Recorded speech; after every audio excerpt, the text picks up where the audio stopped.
Thank you.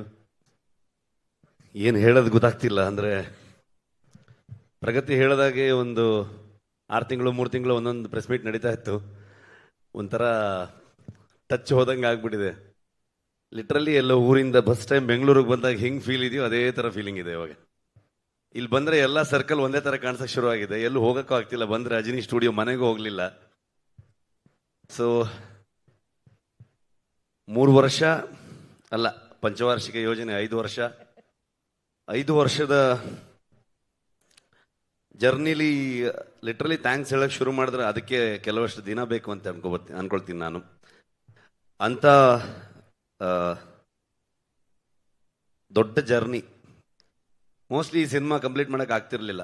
ಅಷ್ಟೊಂದು ಅಡೆತಡೆಗಳು ನನಗೆ ತುಂಬ ಸ್ಟ್ರೆಂತ್ ಆಗಿ ನನ್ನನ್ನು ಹಿಂದೆ ಮೋಸ್ಟ್ಲಿ ಒಂದು ಎಕ್ಸಾಂಪಲ್ ಒಂದಷ್ಟು ಶೀಟ್ ಇರುತ್ತಲ್ವ, ಎಕ್ಸ್ಟ್ರಾ ಶೀಟ್ಗಳಿತ್ತಲ್ಲ, ಆ ಶೀಟಲ್ಲೆಲ್ಲ ಬರ್ಕೊಂಡ್ರೂ ಸಾಲಲ್ಲ ಅನಿಸುತ್ತೆ. ಅಷ್ಟು ಹರಕೆ ಹೊತ್ತಿರ್ಬೋದು ಮೋಸ್ಟ್ಲಿ ಪ್ರಗತಿ. ಅಷ್ಟು ನನಗೆ ಎವ್ರಿ ಡೇ ನಾನು ಶೂಟಿಂಗ್ ಹೊರಟ್ರೆ ಇಲ್ಲಿ ಕೂತ್ಕೊಂಡು ಪ್ರೇ ಮಾಡ್ತಾ ಇದ್ಲು ಅವಳು. ಸೊ ಸ್ಪಾಟಲ್ಲಿ ಇದ್ರೂ ಅದೇನೆ. ಕೆಲವು ಸಲ ರಿಸ್ಕಿ ಸೀಕ್ವೆನ್ಸ್ ಇದ್ರೆ ಅವಳಿಗೆ ಏನಾದರೂ ಮಾಡಿ ಯಾಮರ್ಸಿ ಬರಕ್ಕೆ ಬಿಡ್ತಿರ್ಲಿಲ್ಲ. ಇಲ್ಲ ನೀನು ಸ್ವಲ್ಪ ಲೇಟಾಗಿ ಬಾ ಹಂಗೆ ಅಂತ ಅನ್ಕೊಂಡು, ಬಿಕಾಸ್ ಅಲ್ಲಿ ನೋಡಿ ಇನ್ನಿಷ್ಟು ಟೆನ್ಷನ್ ಆಗ್ತಾಳೆ ಅಂತ ಎಷ್ಟೋ ದಿನಗಳು. ಸೊ ಈ ಬೆಂಗಳೂರಿಗೆ ಬಂದೆ ನಾನು ಇವಾಗ ಒಂದು 15 ದಿವಸ ಈಚೆಗೆ ಬಂದಿದ್ದು. ಅಲ್ಲಿವರೆಗೆ ಬೇರೆ ಬೇರೆ ಕುಂದಾಪುರದಲ್ಲೇ ಪೋಸ್ಟ್ ಪ್ರೊಡಕ್ಷನ್ ಮಾಡ್ತಾ ಇದ್ವಿ. ಬಂದ ಮೇಲೆ ಸುಮಾರು ಕೆಲವೊಂದಷ್ಟು ಜನರು ಗೊತ್ತಾಯ್ತು. ಫೋನ್ ಮಾಡಿ ಹೇಗಿದ್ದೀರಾ ಅಂತ ಕೇಳಿದ್ರು. ಅದೊಂದು ಮಾತ್ರ ಕೇಳಬೇಡಿ ಅಂತಂದೆ ನಾನು. ಇನ್ನೊಂದ್ಸಲ ಹೇಗಿದ್ದೀರಾ ಕೇಳಿದ್ರೆ ಹತ್ತೆ ಬಿಡ್ತೀವಿ ಸೀದಾ ಅಂತ. ಸೊ ಆ ಥರದ ಒಂದು ಇಮೋಷನಲ್ ಜರ್ನಿನೂ ಕೂಡ ಹೌದು ನಮಗೆ. ಎಲ್ಲರೂ ಹೇಳ್ತಾ ಇದ್ರು, ನಿಮ್ಮಿಂದ ಹಿಡಿದು ಇಲ್ಲಿ ಪ್ರತಿಯೊಬ್ಬರು ನನ್ನ ಹೆಸರನ್ನು ಹೇಳ್ತಾ ಇದ್ರು, ನನ್ನಿಂದ ಅಂತ ಹೇಳ್ತಾ ಇದ್ರು. ಖಂಡಿತವಾಗ್ಲೂ ಅಲ್ಲ. ಇದು ಇಡೀ ತಂಡ ನನಗೆ ಲಿಟ್ರಲಿ ಶೋಲ್ಡರ್ ಆಗಿ, ಪಿಲ್ಲರ್ಸ್ಗಳಾಗಿ. ನನ್ನ ಮಕ್ಕಳನ್ನ ನೋಡೋಕ್ಕೂ ನನ್ನ ಹತ್ರ ಟೈಮ್ ಇಲ್ಲ, ಅವರು ಸ್ಕೂಲ್ಗೆ ಹೋಗೋದು ನೋಡೋದಕ್ಕೂ ಟೈಮ್ ಇಲ್ಲ. 5 ವರ್ಷದಿಂದ ಸಿನಿಮಾ ಮಾಡ್ತಾನೆ ಇದ್ದೀನಿ. ಆ ಎಲ್ಲ ಜವಾಬ್ದಾರಿಯನ್ನು ಲಿಟ್ರಲಿ ನನ್ನ ಹಿಂದೆ ಒಂದು ಶಕ್ತಿಯಾಗಿ ಪ್ರಗತಿ ನೋಡ್ಕೊಂಡು ಹೋಗ್ತಾ ಇದ್ಲು. ಈ ಕಡೆ ಸ್ಪಾಟ್ಗೂ ಬರ್ತಾ ಇದ್ಲು, ಕೆಲಸನೂ ಮಾಡ್ತಾ ಇದ್ಲು. ನನ್ನ ರೈಟರ್ಸ್ಗಳು ಅವ್ರ ಫ್ಯಾಮಿಲಿ ಎಲ್ಲವನ್ನ ಬಿಟ್ಟು ಬಂದು ನನ್ನ ಜೊತೆಗೆ 5 ವರ್ಷದಿಂದ ತಿರುಗ್ತಾನೆ ಇದ್ದಾರೆ. ನನ್ನ DOP ಇವತ್ತು ಅವನು, ನಾನು ಇಲ್ಲಿದ್ದೀನಿ ಅಂತಂದ್ರೆ ಅದಕ್ಕೆ ರೀಸನ್ ಇವತ್ತು ಅವನು ಎಲ್ಲೋ ಕೆಲಸ ಮಾಡ್ತಾ ಇದ್ದಾನೆ. ಹಾಗಾಗಿ ಅವನ ಲಿಟ್ರಲಿ ನನ್ನ ಒಂದು ಶೋಲ್ಡರ್ ಅವನು. ಇವರೆಲ್ಲರೂ ಪಿಲ್ಲರ್ಸ್ಗಳೇ. ವಿನೀಶ್ ಬೆಂಗ್ಲಾನ್ ಅಂತ ಈ ಸಿನಿಮಾದ ಪ್ರೊಡಕ್ಷನ್ ಡಿಸೈನರು. ಇವತ್ತು ಧರಣಿ ಇದ್ದಾನೆ. ನಮ್ಮ ಇಡೀ ತಂಡ ತುಂಬ ದೊಡ್ಡ ತಂಡ ಅದು.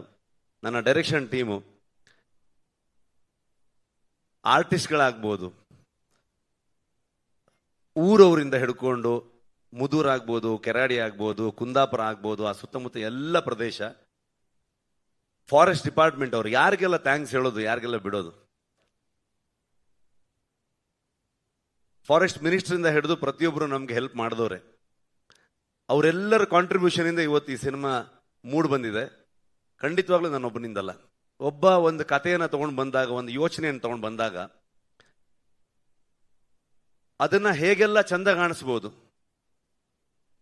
ಒಬ್ಬ ಕೋ ರೈಟರ್ ಅದನ್ನು ಎಷ್ಟು ಚಂದವಾಗಿ ಅದನ್ನು ಬರಿತಾ ಹೋಗ್ಬೋದು, ಅದ್ರ ಜೊತೆಗೆ ಅದನ್ನ ಆಡ್ ಮಾಡ್ತಾ ಹೋಗ್ಬೋದು, ಇನ್ನೂ ಬ್ಯೂಟಿಫುಲ್ ಮಾಡ್ತಾ ಹೋಗ್ಬೋದು.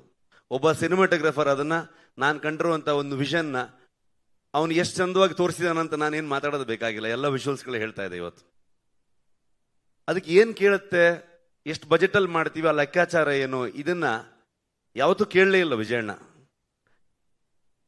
ಕತೆ ಮೇಲೆ ನಂಬಿಕೆ, ನನ್ನ ಮೇಲೆ ನಂಬಿಕೆ, ನನ್ನ ಇಡೀ ತಂಡದ ಮೇಲೆ ನಂಬಿಕೆ. ನಾವ್ಯಾರು ಇವತ್ತು 3 ತಿಂಗಳಾಯ್ತು ನಾವ್ಯಾರು ಕರೆಕ್ಟಾಗಿ ಮಲಗದೆ. ಅಂದರೆ 1 hour 2 hours. ಸುಮಾರು ಜನ ಡೈರೆಕ್ಷನ್ ಟೀಮ್ ಅವರಾಗ್ಬೋದು, DOP ಆಗ್ಬೋದು, 38 hours 48 hours ಹಿಂಗೆ ಹೋಗ್ತಾ ಇದೆ ಕೆಲಸಗಳು. ಆ ಪ್ರತಿಯೊಬ್ಬರದ್ದು ಎಫರ್ಟ್ ಇದೆಯಲ್ಲ, ಯಾರು ಇದು ನನ್ನ ಸಿನಿಮಾ ಅಂತ ಮಾಡಲೇ ಇಲ್ಲ ಅವರು. ಇದೆಲ್ಲ ಪ್ರತಿಯೊಬ್ಬರು, ಇನ್ಕ್ಲೂಡಿಂಗ್ ಪ್ರೊಡ್ಯೂಸರ್ಸ್ ಇಂದ ಹಿಡಿದು ಟೀ ಕಾಫಿ ಕೊಡುವಂತ ಪ್ರೊಡಕ್ಷನ್ ಹುಡುಗರವರೆಗೂ ನಮ್ಮ ಫಿಲ್ಮು ಅಂತ ಸುಮಾರಷ್ಟು ಕೇಳಿಬಿಡ್ತಾ ಇತ್ತು ಮೀಡಿಯಾದಲ್ಲಿ, ಅಲ್ಲಿ ಇಲ್ಲಿ ಎಲ್ಲ ಕಡೆಗೆ. ಕಾಂತಾರ ಮಾಡಕ್ ಶುರು ಮಾಡಿದ್ಮೇಲೆ ಸೆಟ್ಟಲ್ ಹಾಗಾಯ್ತು ಹೀಗಾಯ್ತು ಅಂತೆಲ್ಲ ಕೇಳ್ಪಡ್ತಾ ಇತ್ತು. ಲೆಕ್ಕ ಹಾಕಿದ್ರೆ ಮೋಸ್ಟ್ಲಿ ಒಂದು 4 ಸಲ 5 ಸಲ ನಾನು ಹೋಗಿ ಬಿಡ್ತಾ ಇದ್ದೆ.